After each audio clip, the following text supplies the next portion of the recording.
연구원 여러분 안녕하세요. 오늘은 20년 9월 20일 일요일 오전 시간이에요. 지금 9시를 지금 막 지나고 있는 그런 시간인데 잘들 계시죠? 일주일 만에 그 참깨를 수확한 그 뒤에 무배추를 경작하는 그러한 모습을 다시 한번 비춰드립니다. 어저께도 토요일이라 여러분들이 다녀가셔서 여기서 토론한 내용을 중요한 것이라 한 가지만 꺼내서 말씀을 좀 드려보겠습니다. 먼저 배추 상태를 한번 볼게요.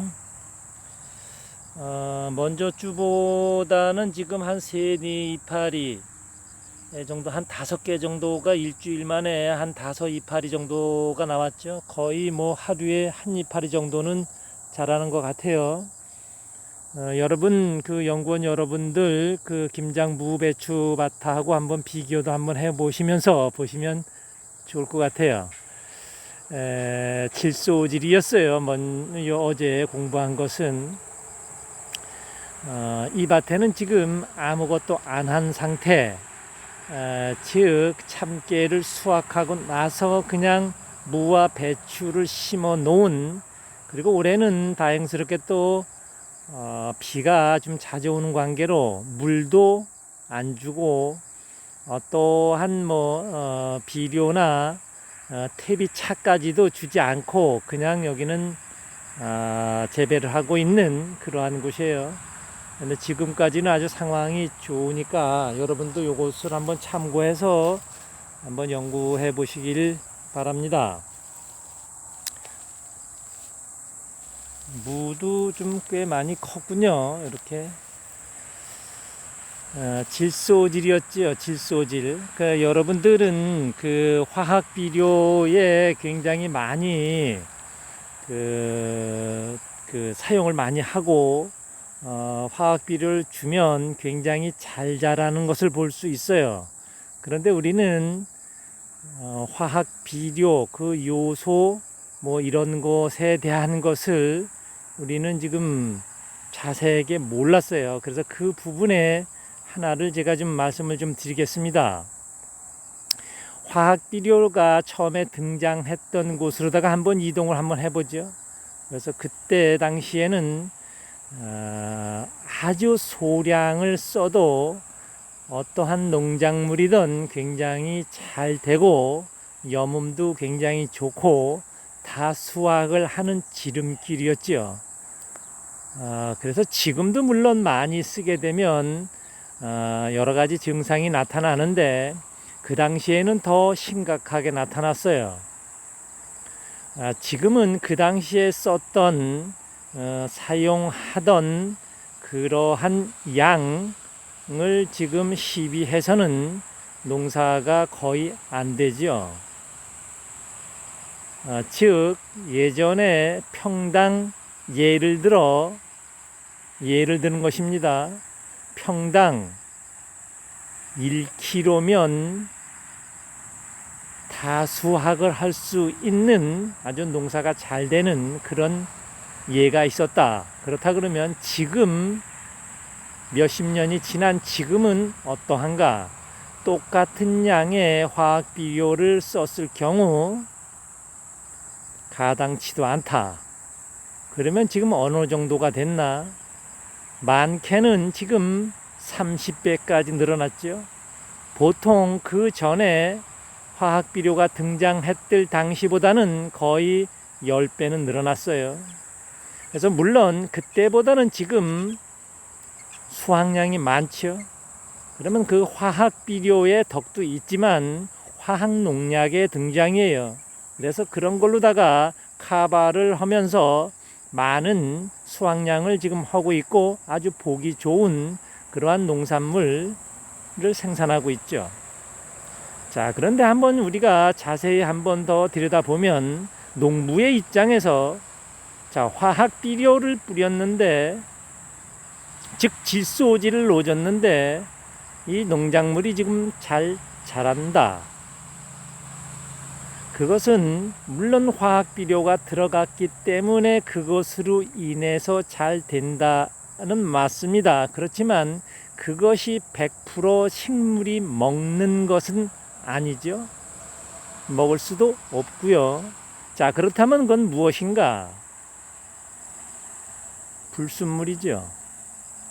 불순물이 이 토양에 들어왔기 때문에 그 불순물을 분해해야 되는 자연의 의무가 있어요.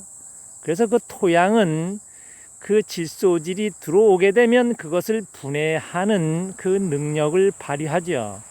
그럴 때 어떤 것이 필요한가? 토양 속에 들어있는 여러분들이 알고 있는 각종 미네랄이라고 제가 표현을 하겠습니다. 이해가 빠르실 테니까요. 그래서 그 미네랄이 총출동을 해서 그것을 분해하죠. 그러면 그때 작물이 그것을 먹는 것이죠. 직접 먹을 수가 없어요. 이 작물이 미치지 않으면요. 그래서 결국 어떠한 증상이 나타나는가? 토양에는 미네랄이 부족하다는 말을 이제는 서슴없이 하죠.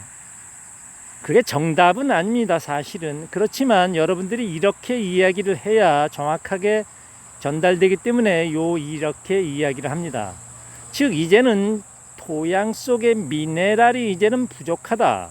왜 부족한가? 농사를 많이 져서 그런가? 예, 그것도 맞지만 화학 비료를 너무 많이 쓰고 거기에 맞추어서 이제는 그게 왜 미네랄이 고갈되는지에 대한 연구는 지금 안 하고 그 미네랄을 맞춘다는 지식인들, 과학자, 교수분들, 물론 욕하는 거 아니에요. 야단치는 거 아니에요. 그분들의 이야기대로 농부들은 따라할 수밖에 없는 그런 것이죠. 왜 그럴까요, 농부들은? 농사가 잘 되고 이 내용을 모르니까 그런 것이죠. 그래서 이제는 토양에 어떠한 미네랄을 넣어야 된다는데 농부 여러분들은 이제는 끌려가고 있어요. 참 안타까운 일이에요. 자, 그렇다 그러면 우리 농부 여러분들은 어떠한 미네랄도 이제 넣어야 되고 그걸로 인한 토양 속에 미네랄이 부족해서 화학 비료는 많이 들어가고 또한 미네랄이 부족한 상황에서 얘네들을 키우다 보니까 병이 또 생기죠. 토양이 엉망이 됐다죠. 자, 그렇다 그러면 다시 또 화학 농약이 등장을 해서 처리를 해서 농작물을 보호한다는, 수확한다는 그런 것으로요. 자, 그렇다 그러면 화학 농약이 토양 속에 또 묻어 들어가면 어떻게 될까요? 그거를 분해하기 위한 또 다른 작용이 일어나죠. 그렇다 그러면 미네랄의 고갈은 점점점 심각화되는데 이 세상 누구 하나 농부 여러분들한테 이 원인 이런 것을 얘기해주는 그런 사람이 없어서 하도 내가 답답해서 이 이야기를 하는 것입니다. 자, 그렇다 그러면 답은 무엇인가? 답을 찾아라.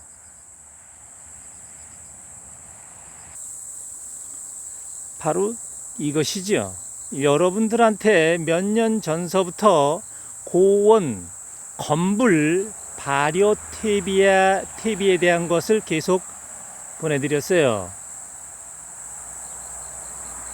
그런데 지금까지는 축분을 사용해서 건불 발효하는 것을 제가 알려드렸죠. 그런데 안타깝게도 정부에서 축분에 대한 이동 금지 명령을 내렸어요. 그래서 우리는 이제 그 축분의 청소를 허든 것을 정부에서 책임진다 하니까 이제는 손을 놓습니다. 연구원 여러분 모두 다요. 자, 그리고 우리는 이제 다른 청소를 시작을 해서 토양에 미네랄을 복원시키는 그 작업에 들어갑니다. 자, 그것은 바로 이것이죠. 이것은 축분이 들어가지 않은 건불 고온 발효 퇴비예요. 그래서 이것은 차원이 좀 달라요. 먼저 축분 발효 퇴비는 75도 이하 70도 이상, 여기에서 우리는 미네랄과 어떠한 미생물을 찾았죠. 그런데 그 축분 속에, 즉동 속에는 그것을 풀면 75도 이상 올라가게 되면 모든 게 다 좋은 것 나쁜 것 할 거 없이 다 사멸이 돼요. 아주 많은 것이. 그래서 우리는 자연 정화를 목적으로 한다 그러면 괜찮지만 우리 농부 입장에서는 청소도 하고 농사도 좀 잘 짓고 토양도 개량하는 이런 쪽에서, 즉 이 자연의 정화를 돕는 쪽에 청소를 하는 것이기 때문에 70도에서 75도의 고온, 자연 고온을 사용해서 퇴비를 만들었죠. 그런데 이제 이것은 축분이 아닌, 즉 가축이 싸놓은 오줌과 똥 이런 것이 아니고 몸속에 지니고 있었던 것, 그 외에 여러 가지가 있어요. 그래서 이것을 고온 발효한다는 것은 이제는 축분하고는 좀 다른 한 단계 위라고 제가 말씀을 드릴 수가 있어요. 그러면 한 단계 위는 무엇인가? 이제 이 고온 발열 퇴비, 이것은 75도 이상 90도 이하의 자연 고온 발열 퇴비를 만드는 것이죠. 자, 그렇다 그러면 조금 전에 질소질에 대한 것, 화학 비료에 대한 것을 잠깐 말씀드렸는데 그것을 대처할 수 있는가? 대처하고도 남으니까 여러분들은 염려하지 마시고 이것을 연구하시길 권해드립니다. 자, 그렇다 그러면 이 토양 속에 우리가 지금 많은 화학 비료를 쓰고 농약을 써서 화학농약, 천연농약 할 거 없이 다 그런 걸 써서 농사를 지었는데 미네랄이 고갈됐다는 표현을 했죠. 자, 그렇다 그러면 이 건불 발효 퇴비 속에는 미네랄이 많은가? 그렇지 않아요. 하지만 이 대자연에서 움직이고 있는 정화를 하기 위해 많은 미네랄이 필요한데 그 미네랄을 만들 수 있는 그러한 물질을 넣어주는 것이죠. 자, 그렇다 그러면 그 토양은 스스로 자연에 들어있는 미네랄을 많이 끌어들여 머금게 되고 거기에 자연스럽게 씨앗을 떨구면 그 미네랄로 인한 영양 보충은 자연에서 스스로 일어난다. 이것이 무한 동력 자유 에너지, 이것이죠.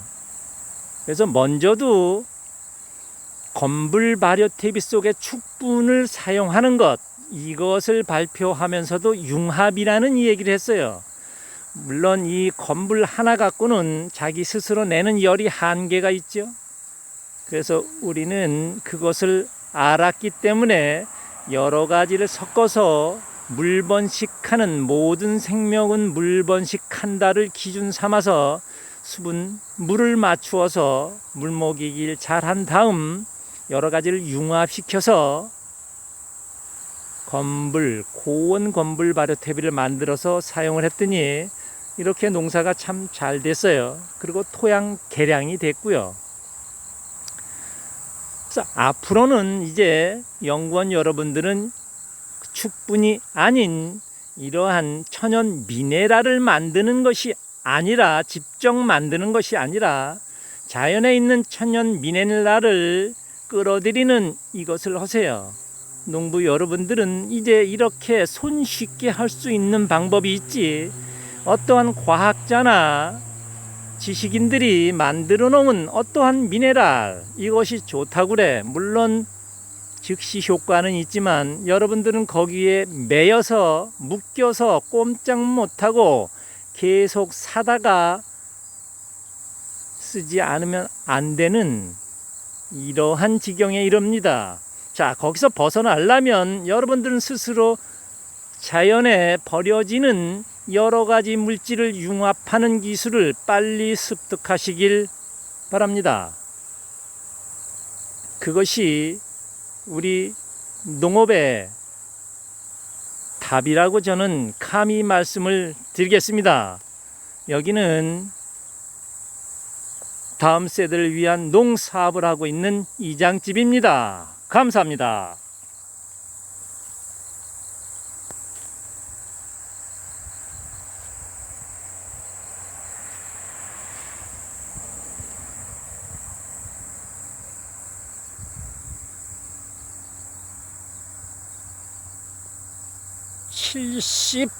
(70부도를) 가리키는 그러한 고온 건불 발효 팁입니다.